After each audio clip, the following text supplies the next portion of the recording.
Muito bem, senhoras e senhores, boa noite. Vamos começar então aqui mais uma aula, nessa aula desse dia 19. A gente vai falar então hoje, dentro do assunto da teoria das relações humanas, né, na nossa bibliografia principal, que é Dalberto Chavenato, Introdução à Teoria Geral da Administração. Nós vamos então seguir a sequência, falar sobre a teoria das relações humanas, sobre a abordagem humanística. E, por fim, nós vamos falar um pouco sobre tomada de decisão, sobre esse processo de valorização do profissional, depois dessa quebra de paradigma que houve lá, então, na década de 20 do século passado, né? Mas, enfim, estamos aí, vamos fazer da mesma forma que a gente fez nas outras aulas, que tem dado muito certo. Vocês prestam bastante atenção aqui agora nessa aula, tá? Então não vai ser aquela aula comprida como as primeiras. Vocês não vão ter problema com a sua internet, né? Porque o arquivo já está aí, já foi feito o upload. Você pode assistir, né? E terminando essa aula, que eu vou seguir no conteúdo, você agora a única coisa que eu te peço que você fique agora com o papel, com a caneta, com o seu caderno, com o seu lápis na mão, vai anotando as dúvidas para que no final então a gente possa tirá-las, possamos tirar as dúvidas aqui. Tá ok? Mais uma observação, prestem bastante atenção que hoje nós vamos falar sobre decisão programada baseada nos subsídios que você tem, nas informações que você tem na sua tomada de decisão, né? Digo isso até para lembrar do trabalho que a gente marcou de entregar hoje, né? E a tomada de decisão de alguns foi fazer na quarta-feira, na quinta-feira, da mesma semana, na sexta, no final de semana inteiro que vocês tiveram, né? E já postaram logo, muitos já tomaram a decisão de imediato, fizeram lá e foi bacana. Mais da metade das pessoas entregaram lá com bastante antecedência, outros já foram deixando mais para o final, para deixando muito para em cima da hora. Então, o que isso pode ocasionar?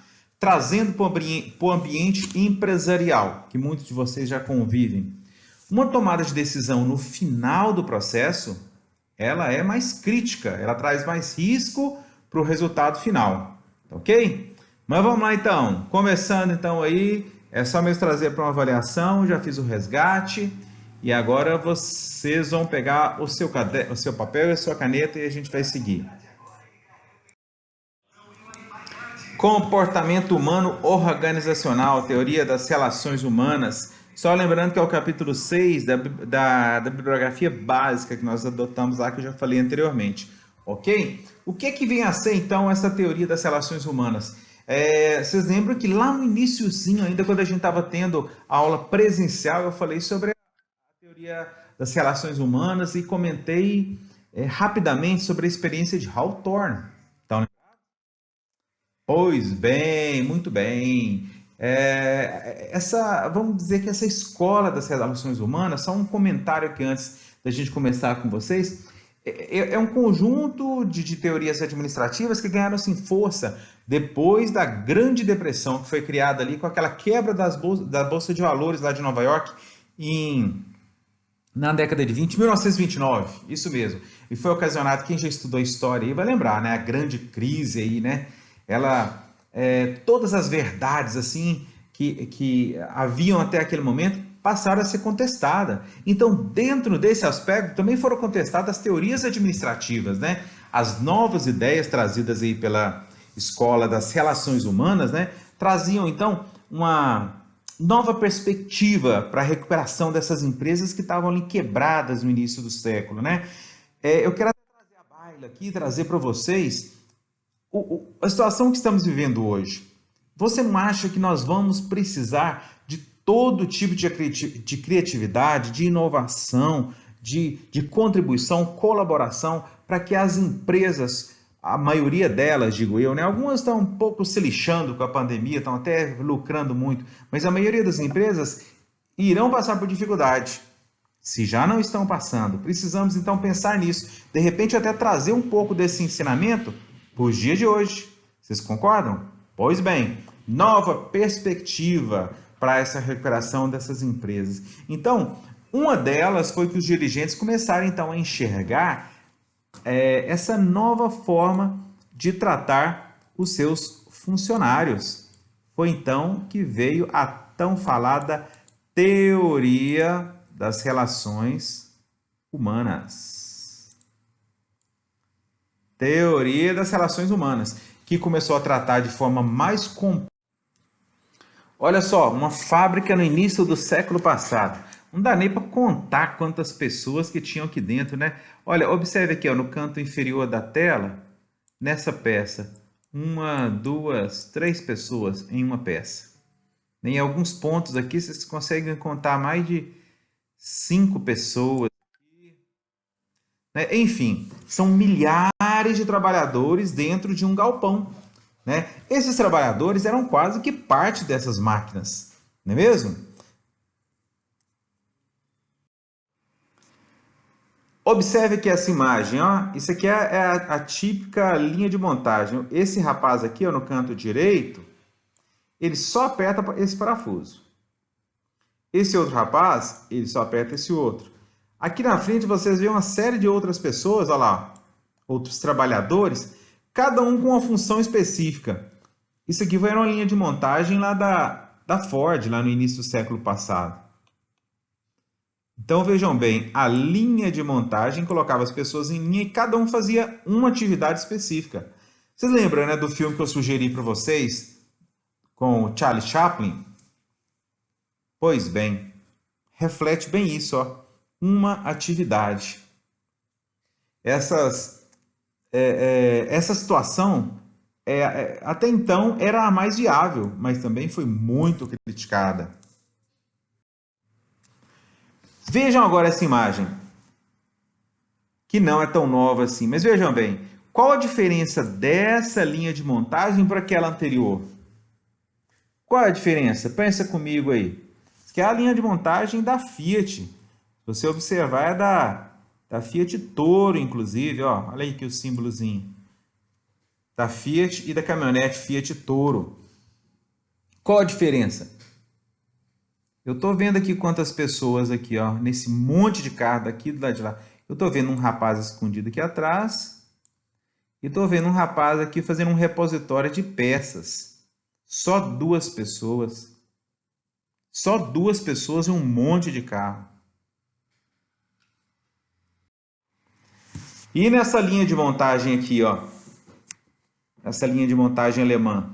Quantas pessoas estão vendo montando 1, 2, 3, 4, 5, 6, 7, 8, 9, 10 carros?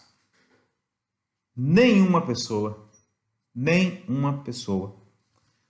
Pois bem, isso é atual. Mas eu só trouxe essas imagens até para vocês avaliarem. E como o Muriel até disse na aula anterior, disse de uma forma assim bem bacana, nós estamos aqui para construir o conhecimento. Então eu trago isso aqui para te ajudar, para colaborar com o que nós vamos ver a partir de agora. Certo? Vejam bem, essas teorias todas, né, elas criaram o quê? Novas perspectivas para a administração.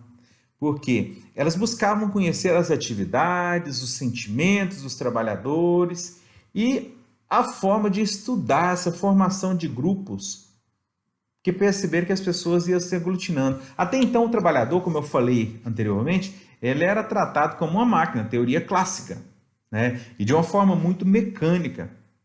Com esses novos estudos, o foco mudou. E aí, então, passou-se a figura do Homo economicus. Bacana, né? O Homo economicus. O trabalhador, então, passou a ser visto como um personagem social. Né? E foi um novo modelo, digamos assim, foi um novo modelo. E eu quero agora mostrar para vocês as características desse novo modelo.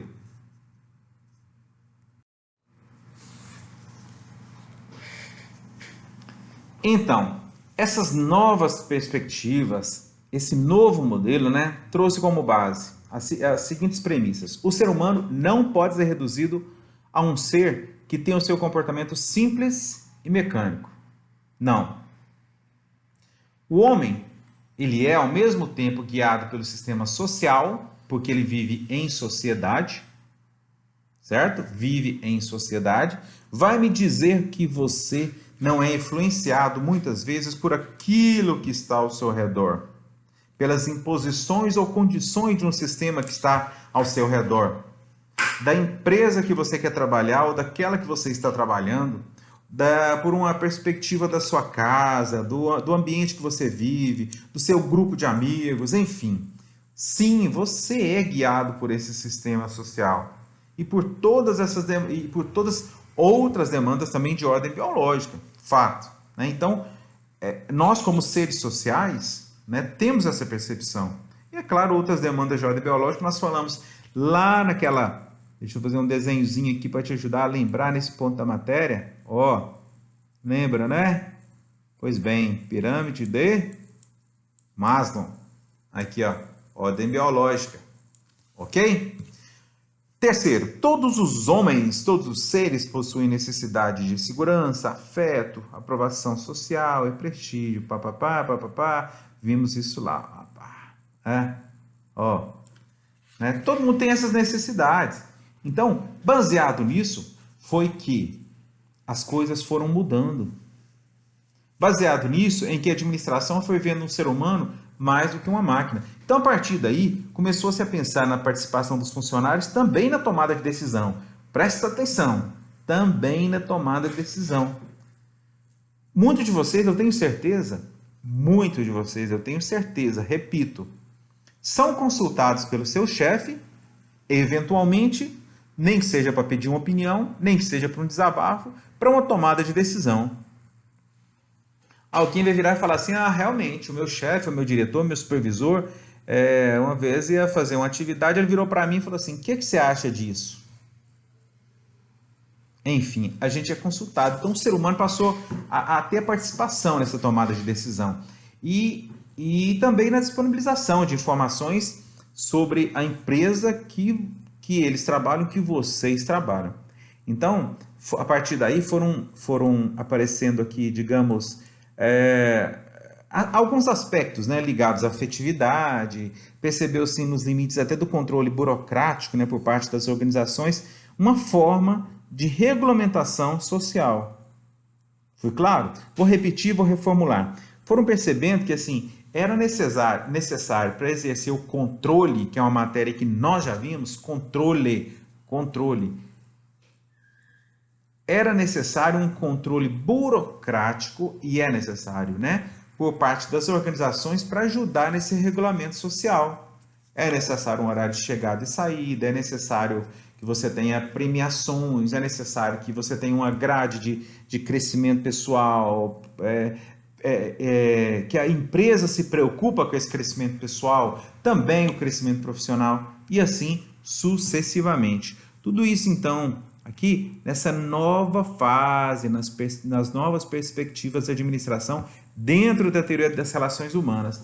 Por quê? Junto com toda essa mudança, veio uma quebra de paradigmas. É isso? Uma quebra de paradigma. E o que é paradigma?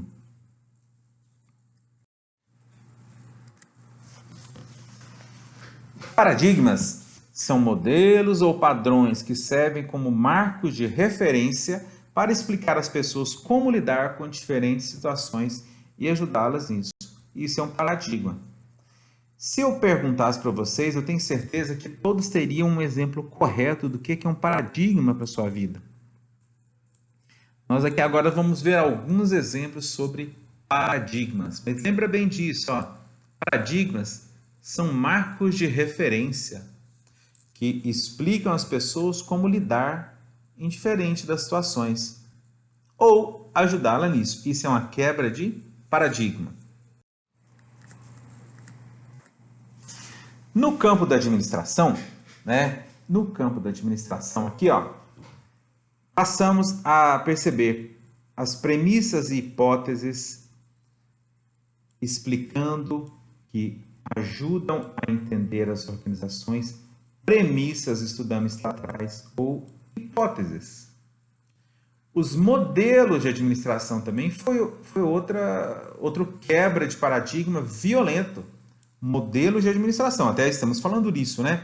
O que são os modelos de administração? Eles compreendem todos os tipos de técnicas e soluções para administrar.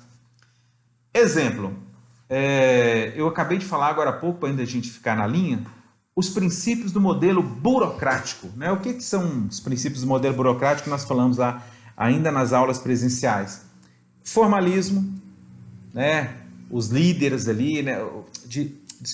Dentro do formalismo, os deveres, essas atribuições são determinadas. Eu me lembro que nós fizemos um quadrinho sobre normas e regulamentos dentro do formalismo. As normas são aquelas responsáveis pela padronização dessa rotina, tá? Modelo. E a comunicação também é padronizada, né? Devidamente documentada, através de e-mail, através de ofícios, enfim, formalização das atividades. É o modelo burocrático. Não é aquele negócio, traz para mim aí tantos pneus aqui para a empresa. Não. Emite a ordem de serviço, emite a ordem de compra, aliás, e você vai trazer o produto. Pode fazer aquela obra lá na minha empresa? Não, não é assim não, peraí. Emite uma ordem de serviço, que eu vou gerar o contrato, assinado o contrato, nós iremos fazer. E isso foi uma quebra de paradigma. Se você lembrar bem das suas conversas com seu avô, com seus pais, as pessoas mais idosas, né? Meu avô tinha uma fala que assim, ó, que antigamente ele negociava até uma carga de milho, até a lavoura inteira, no fio do bigode. O que ele queria dizer com isso? O que é o fio do bigode? É a confiança, né? É a confiança, é a certeza de que aquilo ali vai dar certo, de que as pessoas têm palavra. Não que hoje as pessoas não tenham palavra, mas hoje se ampliou tanto o processo de negociação, os processos de tomar decisão e a quantidade de informações que nós não podemos mais confiar nessa impessoalidade, né? Nesse informalismo, né? A regra hoje é a formalidade, é o formalismo, tá? Ali, dentro ainda do modelo burocrático, que eu estou citando para vocês como exemplo, né?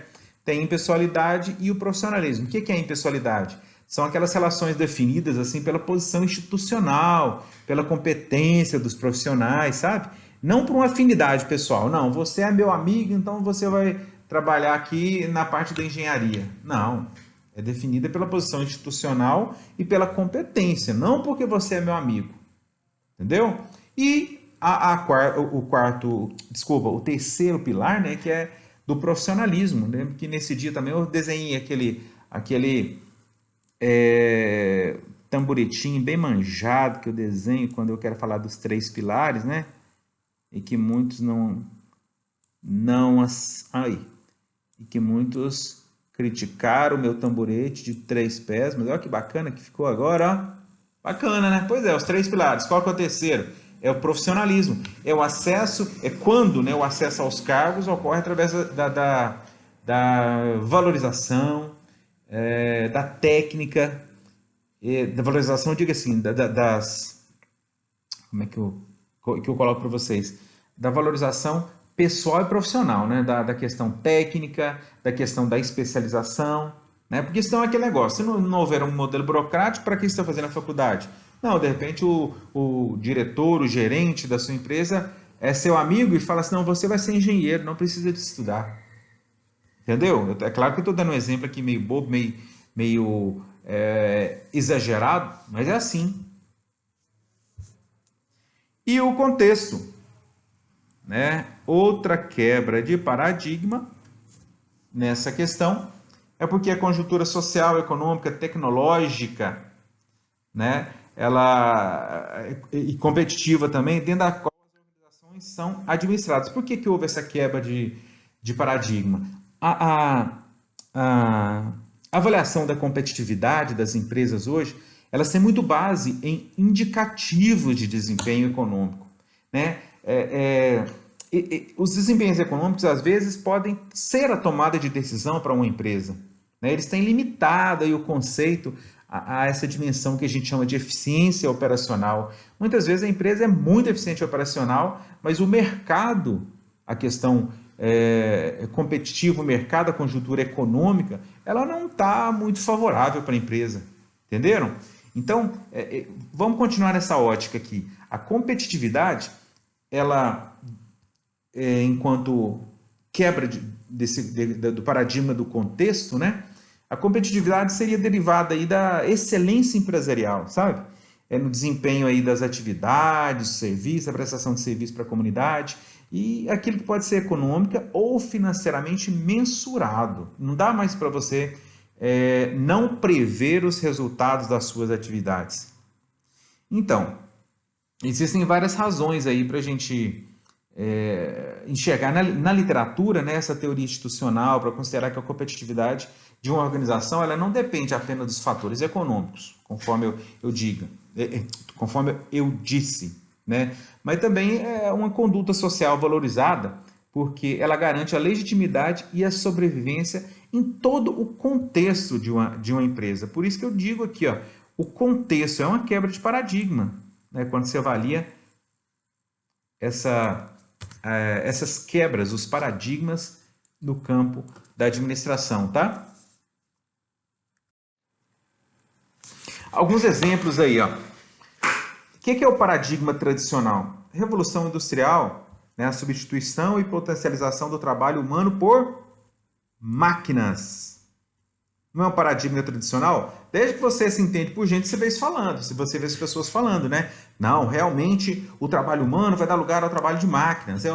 No final de semana eu fui numa cidade próxima a Coromandel, em que a fazenda, há um tempo atrás, contratava centenas de trabalhadores para a colheita do café. Hoje existem poucas máquinas que fazem o mesmo trabalho. Bom, isso é um paradigma tradicional. Mas qual que é o paradigma do terceiro milênio que já estamos vivendo? É a revolução digital, meu povo. Você vai substituir e potencializar as funções humanas de decisão, comunicação e informação por computadores. Reconhecimento de imagens, reconhecimento digital, né? O seu celular aí, alguns de vocês devem ter um aparelho que ele destrava com o seu digital, com a sua impressão digital, né? Aqui esse novo iPhone agora é com reconhecimento facial. Então, é a tal da inteligência artificial chegando até nós. Outro quebra de paradigma que todo mundo pensa que ainda é moderna é a classe operária numerosa, em conflito com a classe de patrões e gerentes. Existe o conflito? Sim, ainda existem os conflitos. Mas hoje os trabalhadores são os trabalhadores profissionais, não... Como é que eu quero explicar aqui? Deixa eu melhorar minha explicação. Os trabalhadores, assim, terceirizados, especialistas, aqueles profissionais liberais que são mais focados em uma determinada área, eles são muito mais numerosos que aqueles operários clássicos, sabe? Que um ou outro sabia melhor, quase todo mundo nivelado no mesmo nível. Você tem grupos especialistas. E um fenômeno que acontece também, principalmente nas grandes empresas, é que alguns passam a ter uma expertise tão grande, né, tão profissional, que eles preferem sair da empresa e dar consultoria para aquela empresa, porque assim eles ficam livres para trabalhar também em outras áreas. É o fenômeno da consultoria, fenômeno da venda do próprio conhecimento. Outro paradigma tradicional, trabalhador especializado, operador de máquina, qualificado, né, vai fazer uma tarefa? Não. Hoje em dia nós temos grupos de trabalhadores autogeridos e polivalentes. E olha só, com educação de nível superior. Tem certeza que quando seu pai começou a trabalhar, o seu avô, né, não havia tanta necessidade de estudo quanto há hoje. Eu estava vendo numa vaga, uma oportunidade de emprego, algumas vagas que eu fico vendo no Cine, fico vendo de algumas empresas que me passam para me passar para os grupos de alunos, né? Hoje, né, haviam lá 11 oportunidades de emprego. Nenhuma que não exigisse curso superior, pelo menos em andamento. Eram 11. Duas falava curso superior em andamento. As premissas, né, no caso, as exigências lá. Então, vejam bem, é uma coisa que há algum tempo atrás... E olha que não é um cargo alto, sabe? Mas por quê? Nós sabemos o quanto um curso superior pode ser uma mudança de comportamento na vida de alguém. Que esse trabalho que vocês estão entregando hoje sirva de exemplo para toda a sua vida. Observe como você tratou esse trabalho, como seus colegas trataram esse trabalho, como você foi avaliado nesse trabalho. A sua mudança de comportamento. Comportamento humano, organizacional, tem muito a ver com tudo isso que nós falamos. Não é por acaso que esse assunto veio aqui agora. Pois bem, paradigma tradicional, emprego e carreiras. Desculpe, faltou um R aqui, ó. Emprego e carreiras estáveis. O que nós estamos vendo hoje? Mais do que nunca, desemprego, muito desemprego. Né? Agora, antes da pandemia, eu até arriscava afirmar que não é apenas desemprego, viu? Existem muito mais pessoas desempregáveis do que desemprego. Empregabilidade, essa é a palavra de ordem. Terceirização, falei agora há pouco. Economia informal. Sim. É claro que muitos vão falar ainda, não, mas eu prefiro ter carteira assinada e garantir meu salário mínimo todo mês. Outros vão falar assim, não, eu prefiro ficar mais livre e empreender dentro do meu negócio aqui, dentro do meu ramo, a princípio na informalidade, mas eu tenho certeza que eu vou arriscar ganhar 10 salários por mês. Paradigma tradicional, grandes estruturas organizacionais. Paradigma do terceiro milênio, que está sendo quebrado, estruturas organizacionais enxutas. Você já viu o escritório da Google? Da Apple? Pelo volume, pelo valor das empresas, era para ter muito mais funcionário do que a Ford, naquela foto que eu te mostrei, não é mesmo? Pois bem, não é. Paradigma tradicional, ênfase na eficiência. Bacana, se você é eficiente, tá bom. Agora, no terceiro milênio, esperamos que você tenha ênfase na competitividade. Interesse na empresa e do acionista, da empresa e do acionista. No terceiro milênio, ética, responsabilidade social, cidadania empresarial. Sim, claro. A empresa não basta ser lucrativa, não basta estar bem financeiramente. Ela tem que ter ética, tem que carregar valores, ela tem que ter valorização. A comunidade que ela está inserida tem que reconhecer naquela empresa como uma grande empresa de responsabilidade social. Que aquela empresa é uma grande responsável pelo desenvolvimento social da comunidade. Sim, nada disso de empresa chegar na comunidade e só ganhar. Não, tem que deixar ali, tem que deixar a sua parcela. Isso é responsabilidade com a sociedade, não apenas a geração de emprego, tá? E também cidadania empresarial.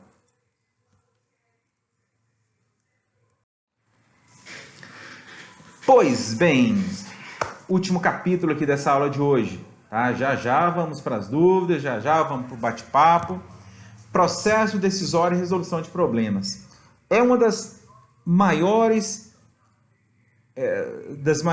premissas, é um dos maiores, não sei se eu posso chamar de problema, mas enfim, é um dos pilares da administração, é um dos pilares da teoria das relações humanas, viu? O processo decisório é aquele poder que você tem, que o seu colega tem, que o supervisor tem, em qualquer circunstância que for, de você saber o melhor caminho que você pode seguir enquanto empresa. Beleza? É claro que você pode trazer essa realidade para a sua vida pessoal, mas aqui nós estamos falando de teorias administrativas, de questões pessoais. Foi claro? Pois bem.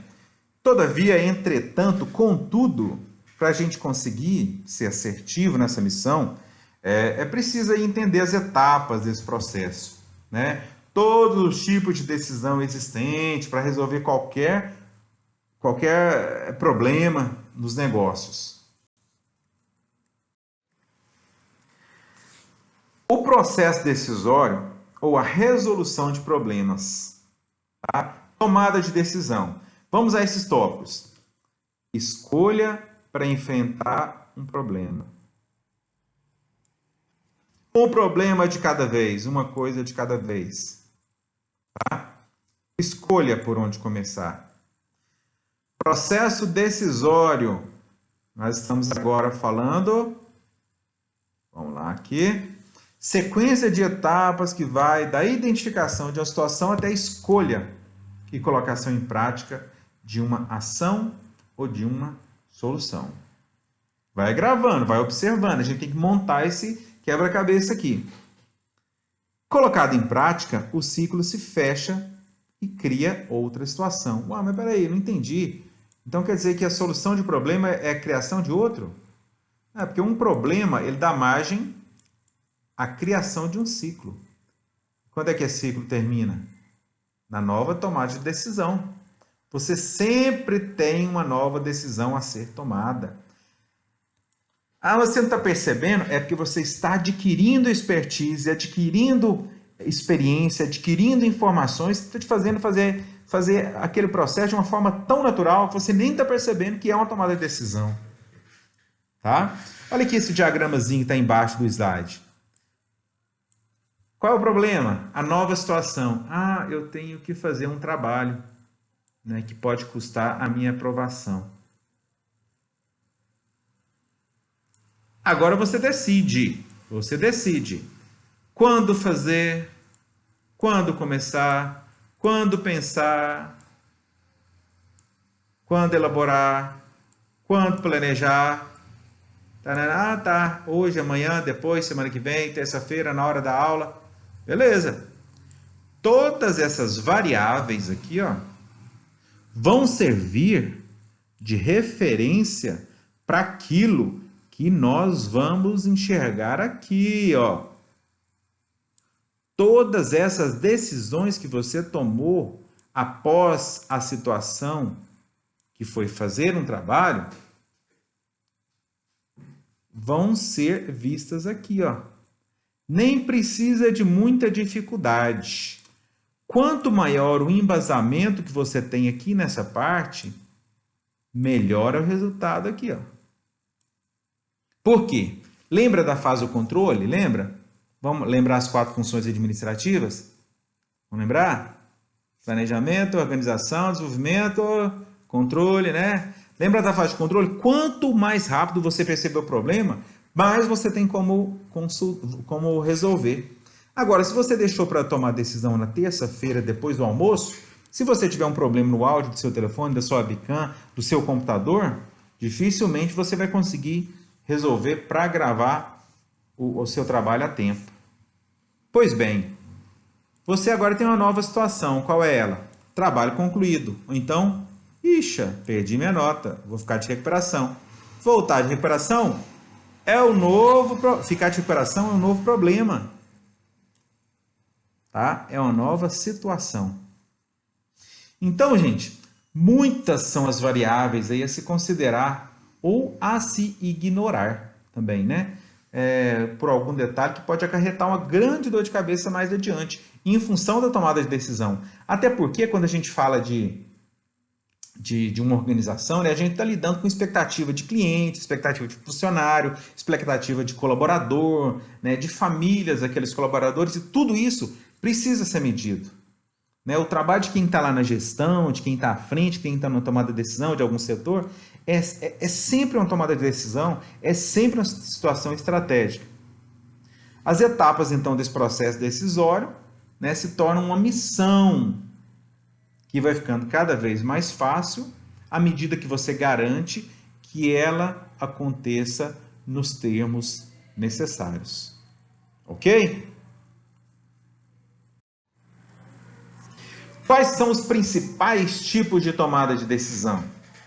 As decisões programadas estão ligadas a resoluções de problemas já conhecidos. Por exemplo, não sei quanto a vocês, né? São todo mundo controlado, todo mundo bem de vida, né? Todo mundo tranquilo aí, financeiramente falando, né? Mas algumas pessoas têm problema com o limite de cartão de crédito. Por mais que sejam pessoas controladas, né? Por mais que tenham uma boa administração, eventualidades acontecem. E quando as eventualidades acontecem, você tem que correr atrás daquilo que você já fez no mês passado, né? Trazer de uma poupança, cobrir aquele cheque especial, né? Fazer um empréstimo para cobrir, porque limite de crédito bancário é um negócio que, né, é um câncer financeiro. Então, é uma solução de problema já conhecido, tá? É um exemplo. Decisão programada. Você já conhece, já aconteceu com você outras vezes e você já teve sucesso, já teve êxito ou não. Mas cada vez que aconteceu, você teve uma nova situação. Cada vez que aconteceu, você teve então um embasamento para melhorar ou piorar a seguinte. Decisão não programada. Resolver problema que aquela decisão programada não conseguiu resolver. É uma nova situação e ela é mais longo prazo. Foi claro? Por exemplo, uma fusão de empresa. Por que ela é necessária? Porque o mercado não estava suportando as duas empresas juntas. Então, ou a gente cria uma fusão, ou então a gente vai começar a perder dinheiro, a perder mercado, a correr riscos. Então, você tem que fazer algo maior e mais a longo prazo. Outro exemplo. As decisões não programadas, elas também se baseiam muito no conhecimento geral da situação. Lembra do exemplo da ultrapassagem na rodovia que eu dei para vocês?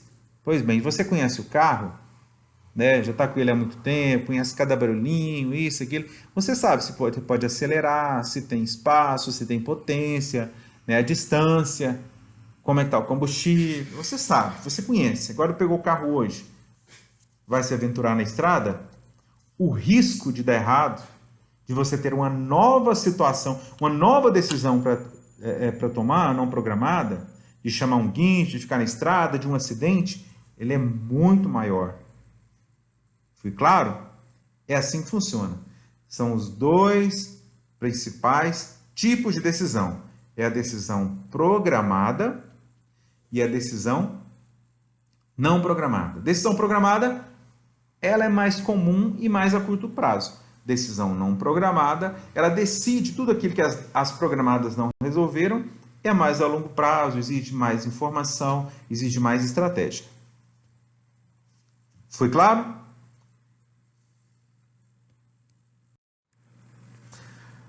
Muito bem, então. Agora, aos 40 minutos depois, nós vamos entrar, então, nas dúvidas, nos comentários. Peço a vocês, então, que peguem aí o seu caderno, peguem as suas anotações e vamos conversar.